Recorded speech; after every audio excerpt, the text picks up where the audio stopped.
ಆತ್ಮೀಯ ವಿದ್ಯಾರ್ಥಿಗಳೇ, ಮತ್ತೊಮ್ಮೆ ನಿಮಗೆ ಕನ್ನಡದ ವ್ಯಾಕರಣದ ತರಗತಿಗೆ ಸ್ವಾಗತವನ್ನು ಕೋರುತ್ತಾ ಇಂದಿನ ಹೊಸ ವ್ಯಾಕರಣಾಂಶವನ್ನು ಪ್ರಾರಂಭ ಮಾಡೋಣ ಮಕ್ಕಳೇ. ಅದು ಯಾವುದು ಅಂಥೇಳಿ ನಿಮಗೆ ಈಗಾಗಲೇ ಕಾಣ್ತಾ ಇದೆ. ಹೌದು, ವಾಕ್ಯಗಳು ಅನ್ನುವಂತಹ ವ್ಯಾಕರಣಾಂಶವನ್ನು ಪ್ರಾರಂಭ ಮಾಡೋಣ. ನಿಮಗೆ ಗೊತ್ತಿರಲಿ ಮಕ್ಕಳೇ, ವಾಕ್ಯಗಳ ಬಗ್ಗೆ ಪರೀಕ್ಷೆಯಲ್ಲಿ ತುಂಬ ಮುಖ್ಯವಾಗಿ ಕೇಳ್ತಾರೆ. ವಾಕ್ಯದ ವಿಧಗಳ ಬಗ್ಗೆ ಉದಾಹರಣೆಗಳನ್ನಾಗಿರಬಹುದು ಅಥವಾ ಆ ವಿಧಗಳಿಗೆ ಒಂದೊಂದು ವ್ಯಾಖ್ಯಾನ ಇದೆ, ಅವುಗಳ ಮೇಲೆ ಪ್ರಶ್ನೆಗಳು ನಿಮ್ಮ ಪರೀಕ್ಷೆಗೆ ಬರ್ತವೆ. ಆ ಕಾರಣದಿಂದ ನಾವು ವಾಕ್ಯಗಳು ಅನ್ನುವಂತಹ ವ್ಯಾಕರಣಾಂಶವನ್ನು ಬಹಳ ಚೆನ್ನಾಗಿ ತಿಳಿದಿರಬೇಕಾಗುತ್ತೆ ಮಕ್ಕಳೇ. ಇವತ್ತು ಆ ವ್ಯಾಕರಣಾಂಶದ ಬಗ್ಗೆ ನಾವು ತಿಳಿಯುವಂತಹ ಪ್ರಯತ್ನವನ್ನು ಮಾಡೋಣ ಮಕ್ಕಳೇ. ಮೊದಲು ವಾಕ್ಯ ಅಂದ್ರೇನು ಅನ್ನೋದನ್ನು ತಿಳಿಯೋಕ್ಕಿಂತ ಮುಂಚೆ ಒಂದು ಪದ ಹೇಗೆ ರಚನೆಯಾಗುತ್ತೆ ಅನ್ನೋದು ನಮಗೆ ಗೊತ್ತಿರಬೇಕು.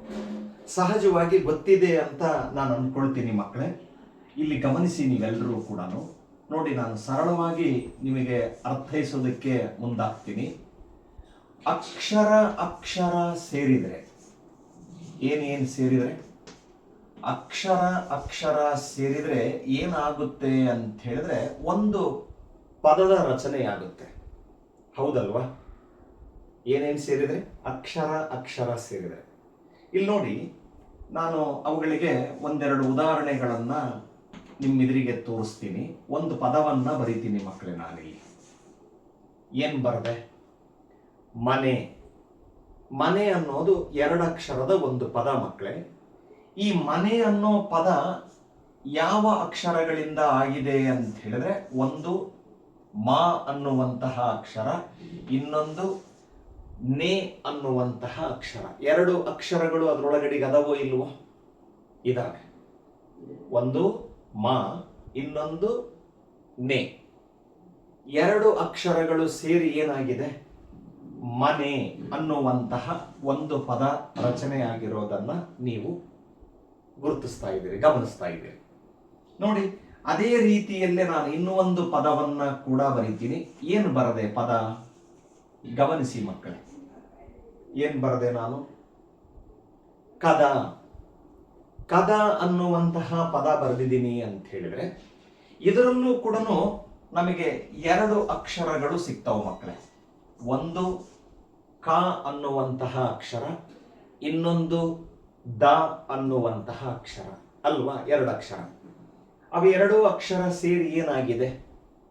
ಕದ ಅನ್ನುವಂತಹ ಒಂದು ಪದ ರಚನೆಯಾಗಿದೆ. ಮತ್ತೊಂದು ಉದಾಹರಣೆಯನ್ನು ಕೂಡ ಗಮನಿಸಿ ಮಕ್ಕಳೇ. ಏನು ಕೊಡ್ತೀನಿ ಅಂತ ಹೇಳಿದ್ರೆ, ದೇವರು. ಏನು ಪದ ನೋಡಿ? ದೇವರು. ಮೂರಕ್ಷರದ ಒಂದು ಪದವನ್ನ ಬರೆದೆ ನಾನು, ದೇವರು. ಇದರಲ್ಲೂ ಕೂಡ ಮಕ್ಕಳೇ ನೀವು ಗಮನಿಸಿ, ಒಂದು ದೇ ಅನ್ನುವಂತಹ ಪದ ಇದೆ, ಇನ್ನೊಂದು ವಾ ಅನ್ನುವಂತಹ ಪದ ಇದೆ, ಮತ್ತೊಂದು ಏನಿದೆ? ರು ಅನ್ನುವಂತಹ ಅಕ್ಷರ. ದೇ, ವಾ, ರು ಅನ್ನುವಂತಹ ಮೂರು ಅಕ್ಷರಗಳು ಕೂಡಿ ಏನಾಗಿದೆ? ದೇವರು ಅನ್ನುವಂತಹ ಪದ ರಚನೆಯಾಗಿದೆ.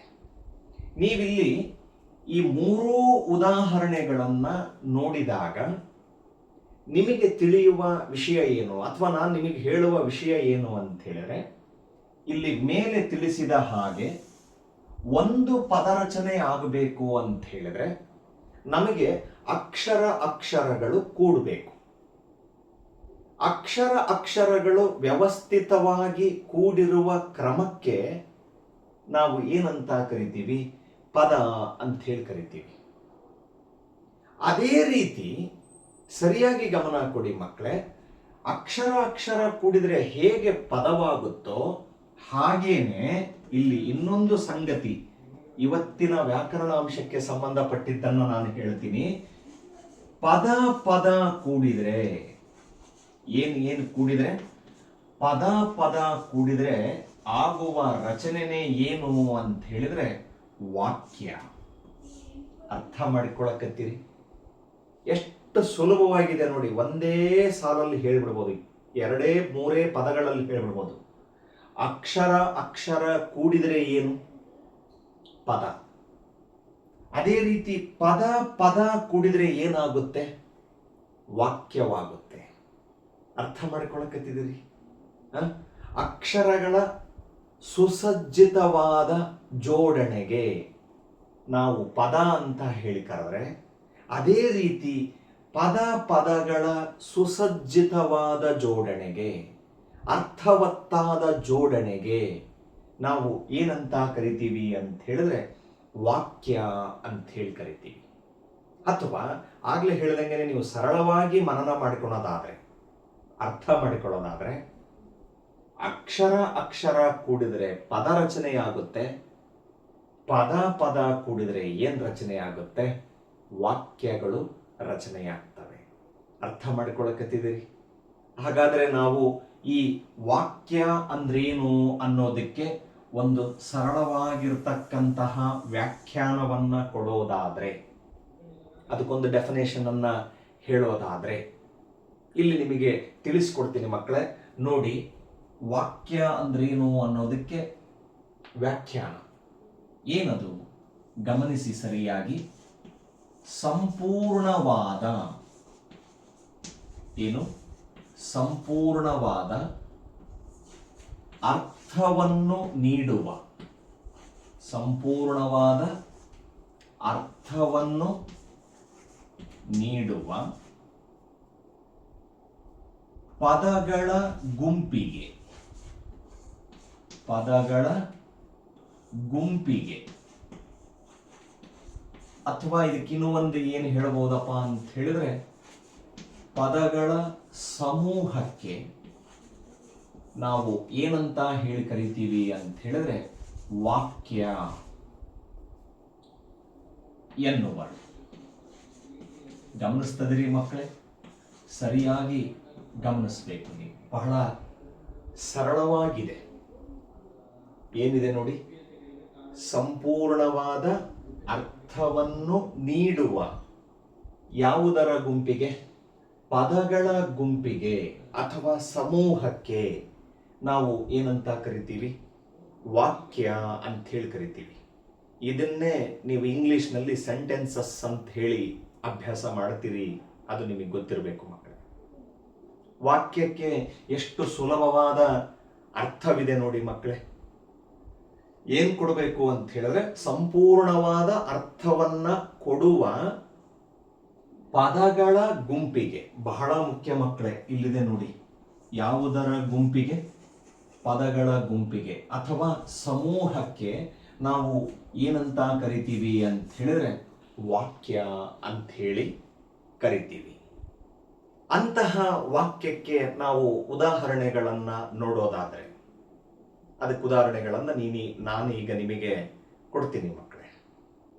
ಈಗ ಇಲ್ಲಿ ಗಮನಿಸಿ ಮಕ್ಕಳೇ, ನಾನು ವಾಕ್ಯಗಳಿಗೆ ಒಂದು 3 ಉದಾಹರಣೆಯ ವಾಕ್ಯಗಳನ್ನ ಕೊಟ್ಟಿದ್ದೀನಿ. ಏನೇನಿದೆ ಗಮನಿಸಿ. ರಮೇಶನು ಹಣ್ಣನ್ನು ತಿಂದನು, ಒಂದು ವಾಕ್ಯ ಮಕ್ಕಳೇ. ಮಕ್ಕಳು ಊಟವನ್ನು ಮಾಡಿದರು, ಹಾಗೆಯೇ ಶಿಲ್ಪಿಗಳು ಗುಡಿಯನ್ನ ಕಟ್ಟಿದರು. ನೀವು ಈ 3 ವಾಕ್ಯಗಳನ್ನ ಒಮ್ಮೆ ಸರಿಯಾಗಿ ಗಮನಿಸಿ ಮಕ್ಕಳೇ. ಏನಾಗಿದೆ ಅಂತ ಹೇಳಿದ್ರೆ, ಇಲ್ಲಿ ರಮೇಶನು ಹಣ್ಣನ್ನು ತಿಂದನು ಅನ್ನುವಂಥದ್ದು ಪ್ರತಿಯೊಂದು ಒಂದೊಂದು ಪದವಾಗಿದೆ.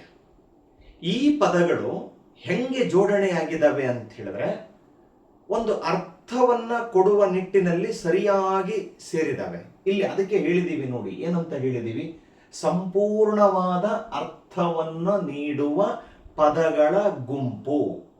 ನಮಗೆ ನೋಡಿ, ರಮೇಶನು ಹಣ್ಣನ್ನು ತಿಂದನು ಒಂದು ಅರ್ಥಪೂರ್ಣವಾದ ವಾಕ್ಯವನ್ನ ಮಾಡೋದಿಕ್ಕೆ ಇಲ್ಲಿರುವ ಪ್ರತಿಯೊಂದು ಪದಗಳು ಅರ್ಥವತ್ತಾಗಿ ಜೋಡಣೆಯಾಗಿದ್ದಾವೆ, ಅಂದ್ರೆ ಸೇರಿದ್ದಾವೆ.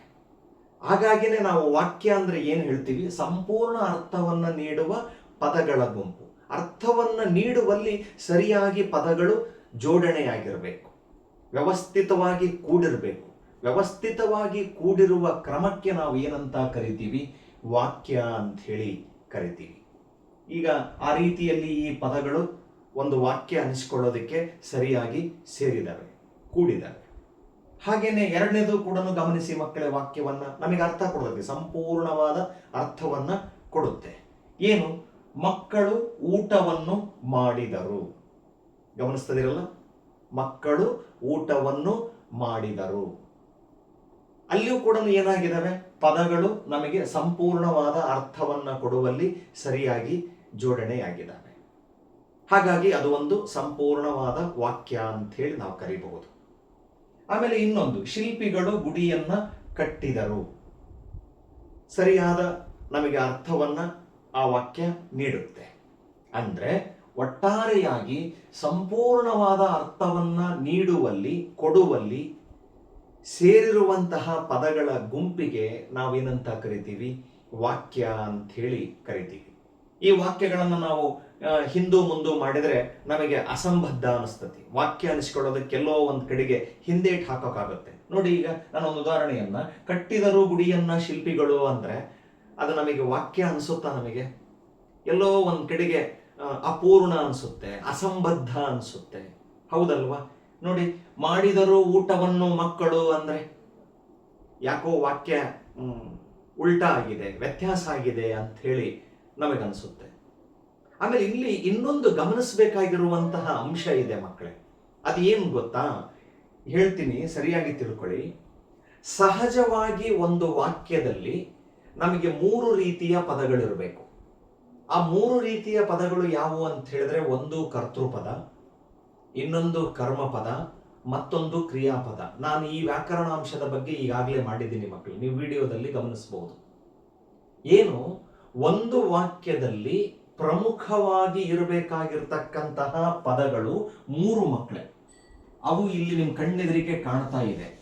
ಯಾವುದು ಅಂತ ಹೇಳಿದ್ರೆ, ಮೊದಲನೇದು ಕರ್ತೃಪದ, ಎರಡನೇದು ಕರ್ಮಪದ, ಹಾಗೇನೆ ಕೊನೆಯದಾಗಿರ್ತಕ್ಕಂಥದ್ದು ಯಾವ ಪದ ಅಂತ ಹೇಳಿದ್ರೆ ಕ್ರಿಯಾಪದ. ನಾನೀಗ ಈ 3 ಪದಗಳು ಕ್ರಮಾನುಗತವಾಗಿ ಇರುವ ರೀತಿಯಲ್ಲೇ ಏನು ಮಾಡಿದ್ದೀನಿ ಅಂತ ಹೇಳಿದ್ರೆ ನಿಮಗೆ ವಾಕ್ಯಗಳನ್ನ ಉದಾಹರಣೆಯಾಗಿ ನೀಡಿದ್ದೀನಿ.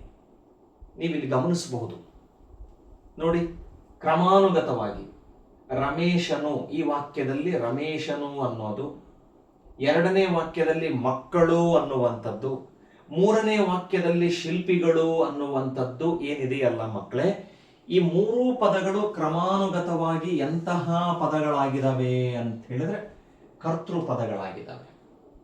ಕರ್ತೃ ಅಂದ್ರೆ ಈಗಾಗಲೇ ನಿಮಗೆ ಗೊತ್ತಿದೆ, ಒಂದು ವಾಕ್ಯದಲ್ಲಿ ಕೆಲಸ ಯಾರಿಂದ ನಡೀತಾ ಇದೆ ಅನ್ನುವುದನ್ನ ಸೂಚಿಸುವ ಪದವೇ ಏನಾಗಿದೆ? ಕರ್ತೃಪದ. ಅಂದ್ರೆ ಒಂದು ವಾಕ್ಯದಲ್ಲಿ ಮೊದಲಿಗೆ ಪ್ರಾರಂಭದಲ್ಲಿ ಎಂತಹ ಪದವಿರಬೇಕು ಅಂತ ಹೇಳಿದ್ರೆ ಕರ್ತೃಪದವಿರಬೇಕು. ಸಹಜವಾಗಿ, ಸಾಮಾನ್ಯವಾಗಿ ನಾನು ಹೇಳ್ತಾ ಇರೋದು. ಇನ್ನು ಎರಡನೇದಾಗಿ ಎಂತಹ ಪದವಿರಬೇಕು? ವಾಕ್ಯದಲ್ಲಿ ಕರ್ಮಪದವಿರಬೇಕು. ಕರ್ಮಪದ ಅಂದ್ರೆ ಕೆಲಸಕ್ಕೆ ಒಳಪಡುವ ವಸ್ತು ಅಥವಾ ವ್ಯಕ್ತಿ, ಅವುಗಳನ್ನ ಸೂಚಿಸುವ ಪದವೇ ಏನಾಗಿದೆ? ಕರ್ಮಪದವಾಗಿದೆ.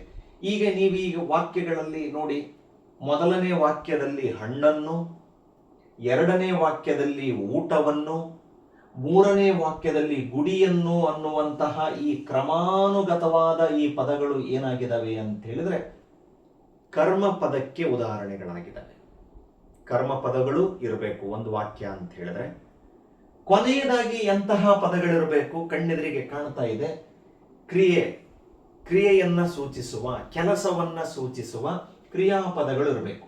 ಇಲ್ಲಿ ನೀವು ನೋಡ್ತಾ ಇರುವ ತಿಂದನು, ಮಾಡಿದರು, ಕಟ್ಟಿದರು ಅನ್ನುವಂಥದ್ದು ಎಂತಹ ಪದ? ಕ್ರಿಯಾಪದಗಳು. ಒಂದು ವಾಕ್ಯದ ಕೊನೆಯಲ್ಲಿ ಕ್ರಿಯಾಪದ ಯಾವತ್ತಿಗೂ ಕೂಡ ಇರುತ್ತೆ.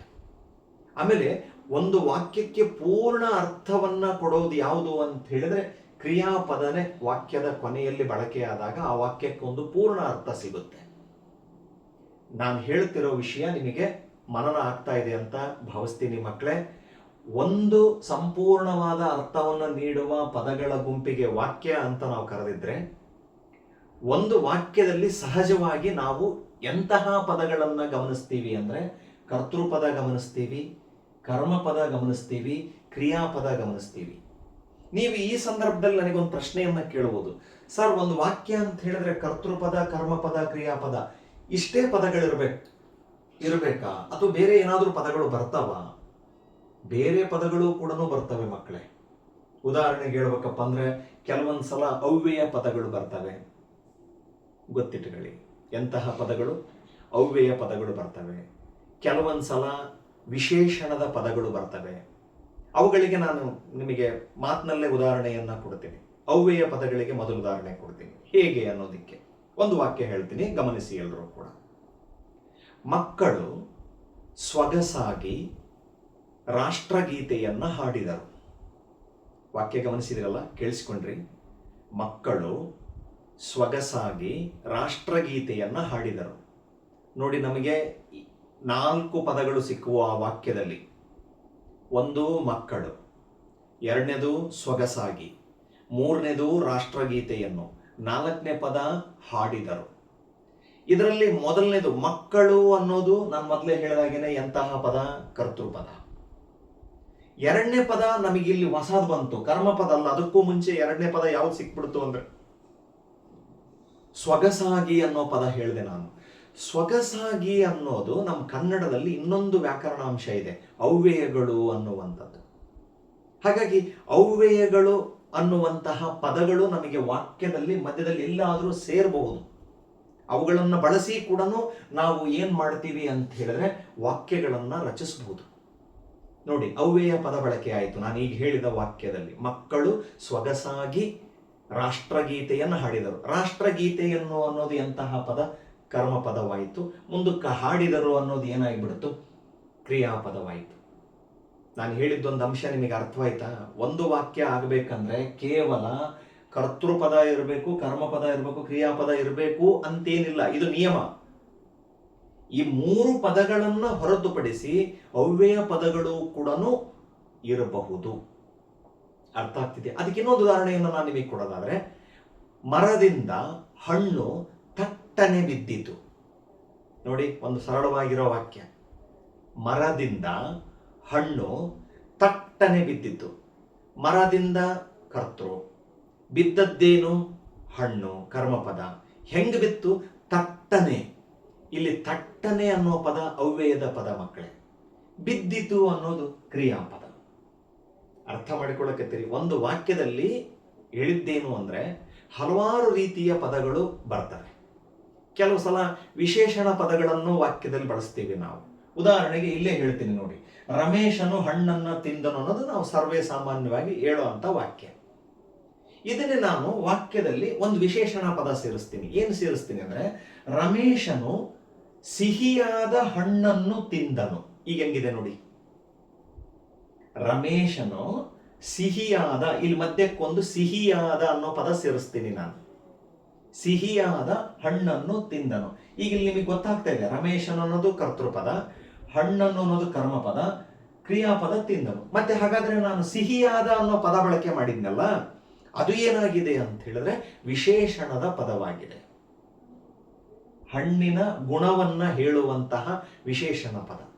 ಅಂದ್ರೆ ವಾಕ್ಯದಲ್ಲಿ ವಿಶೇಷಣ ಪದಗಳಾದರೂ ಬರಬಹುದು, ಅವ್ಯಯದ ಪದಗಳಾದರೂ ಬರಬಹುದು. ಕೆಲವೊಂದು ಬಾರಿ ಮಕ್ಕಳೇ ಕರ್ಮ ಪದವನ್ನ ಬಿಟ್ಟು ಕೂಡ ನಾವು ಕೆಲವು ವಾಕ್ಯಗಳನ್ನ ರಚನೆ ಮಾಡ್ತೀವಿ, ಅವು ಕೂಡ ವಾಕ್ಯಗಳಾಗ್ತವೆ. ಎಷ್ಟು ಆಶ್ಚರ್ಯ ಇದೆ ನೋಡ್ರಿ. ಕರ್ಮ ಪದವೇ ಬೇಕಾಗಿಲ್ಲ ನಮಗೆ, ಕರ್ಮ ಪದವನ್ನ ಬಿಟ್ಟು ವಾಕ್ಯ ಮಾಡ್ಬೋದು. ಹಾಗೆ ಅದಕ್ಕೂ ಕೂಡ ಉದಾಹರಣೆ ಹೇಳ್ತೀನಿ ನೋಡಿ. ಒಂದು ವಾಕ್ಯ ಹೇಳ್ತೀನಿ. ಮಗು ಮಲಗಿತು. ಗಮನಿಸ್ತದ್ರಿ? ಮಗು ಮಲಗಿತು. ಮಗು ಅನ್ನೋದು ಕರ್ತೃಪದ, ಮಲಗಿತು ಅನ್ನೋದು ಕ್ರಿಯಾಪದ ಆಗುತ್ತೆ. ಮಧ್ಯಕ್ಕೆ ನಮಗೆ ಅಲ್ಲಿ ಏನ್ ಬಿಟ್ಟು ಹೋಗಿದೆ? ಕರ್ಮಪದ ಬಿಟ್ಟು ಹೋಗಿದೆ. ಅಂದ್ರೆ ಕೆಲವೊಂದು ಬಾರಿ ನಾವು ಕರ್ಮಪದವಿಲ್ಲದಂಗೂ ಕೂಡ ಏನನ್ನ ರಚನೆ ಮಾಡ್ತೀವಿ ಅಂತ ಹೇಳಿದ್ರೆ ವಾಕ್ಯಗಳನ್ನ ರಚನೆ ಮಾಡ್ತೀವಿ.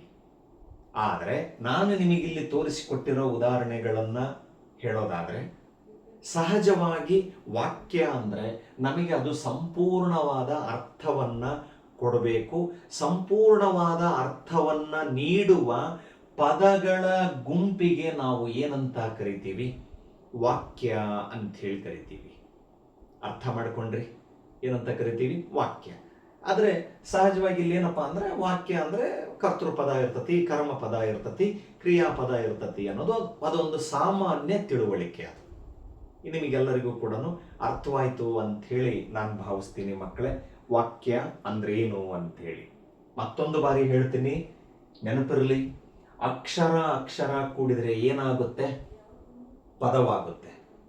ಅಕ್ಷರ ಅಕ್ಷರ ಕೂಡಿದ್ರೆ ಪದವಾಗುತ್ತೆ. ಅದೇ ರೀತಿ ಪದ ಪದ ಕೂಡಿದ್ರೆ ಏನಾಗುತ್ತೆ? ವಾಕ್ಯವಾಗುತ್ತೆ. ನಾವು ವ್ಯಾಖ್ಯಾನವನ್ನ ಪೂರ್ತಿಯಾಗಿ ಕೊಡೋದಾದ್ರೆ ಸಂಪೂರ್ಣವಾದ ಅರ್ಥವನ್ನ ಕೊಡುವ ಪದಗಳ ಗುಂಪಿಗೆ, ಸಮೂಹಕ್ಕೆ ನಾವೇನಂತ ಕರಿತೀವಿ? ವಾಕ್ಯ ಅಂತ ಹೇಳಿ ಕರಿತೀವಿ. ಈಗ ಗಮನಿಸಿ ಮಕ್ಕಳೇ, ಇಂತಹ ವಾಕ್ಯದಲ್ಲಿ ಮತ್ತೆ ನಾವು ಮುಖ್ಯವಾಗಿ 3 ವಿಧಗಳನ್ನ ಕಾಣ್ತೀವಿ. ಇಂತಹ ವಾಕ್ಯಗಳಲ್ಲಿ ಎಷ್ಟು ವಿಧ ಅಂತ ಹೇಳಿದ್ರೆ 3 ವಿಧಗಳು. ಅದನ್ನ ನಾವೀಗ ಗಮನಿಸ್ತಾ ಹೋಗೋಣ. ವಾಕ್ಯದಲ್ಲಿ ಎಷ್ಟು ವಿಧ ಅಂತ ಹೇಳಿದ್ರೆ 3. ಇವುಗಳ ಬಗ್ಗೆ ನಾವು ತಿಳಿಬೇಕಾಗಿರೋದು ಬಹಳ ಮುಖ್ಯವಾಗಿದೆ ಮಕ್ಕಳೇ. 3 ವಿಧಗಳು ಯಾವ್ಯಾವು? 3 ರೀತಿಯ ವಿಧಗಳು ಯಾವ್ಯಾವ ಬರ್ತವೆ ಅನ್ನೋದನ್ನ ಇಲ್ಲಿ ನಿಮಗೆ ಪಟ್ಟಿ ಮಾಡಿ ತೋರಿಸ್ತೀನಿ. 1ನೆಯ ವಾಕ್ಯ ಯಾವುದು ಅಂತ ಹೇಳಿದ್ರೆ ಸಾಮಾನ್ಯ ವಾಕ್ಯ. ಸರಿಯಾಗಿ ಗಮನ ಇರಲಿ. 2ನೇದು ಸಂಯೋಜಿತ ವಾಕ್ಯ.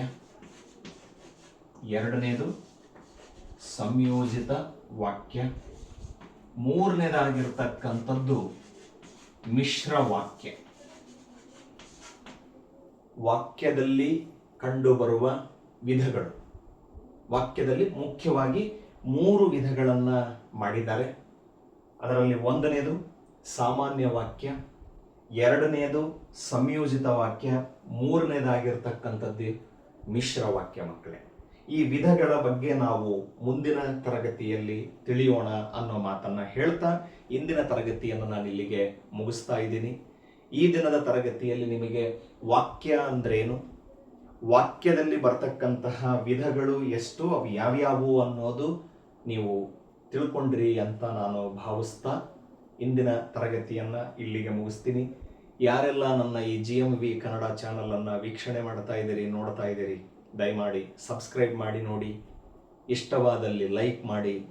ತರಗತಿ ಬಗ್ಗೆ ನಿಮ್ಮ ಅನಿಸಿಕೆಗಳನ್ನು ಕಮೆಂಟ್ಸ್ಗಳ ಮೂಲಕ ತಿಳಿಸಿ ಅಂತ ಹೇಳೋದಕ್ಕೆ ಇಷ್ಟಪಡ್ತೀನಿ. ಹಾಗೇನೆ ನನ್ನ ಕೊನೆಯ ಕಳಕಳಿಯ ವಿನಂತಿ, ಇದನ್ನು ಓದುವ ವಿದ್ಯಾರ್ಥಿಗಳಿಗೆ ಶೇರ್ ಮಾಡಿ ಅನ್ನೋದೇ ನನ್ನ ಮಾತು. ಮುಂದಿನ ವಿಡಿಯೋದಲ್ಲಿ ವಾಕ್ಯದ ವಿಧಗಳೊಂದಿಗೆ ನಿಮ್ಮನ್ನು ಭೇಟಿ ಮಾಡ್ತೀನಿ. ಅಲ್ಲಿವರೆಗೂ ಎಲ್ರಿಗೂ ಧನ್ಯವಾದಗಳು.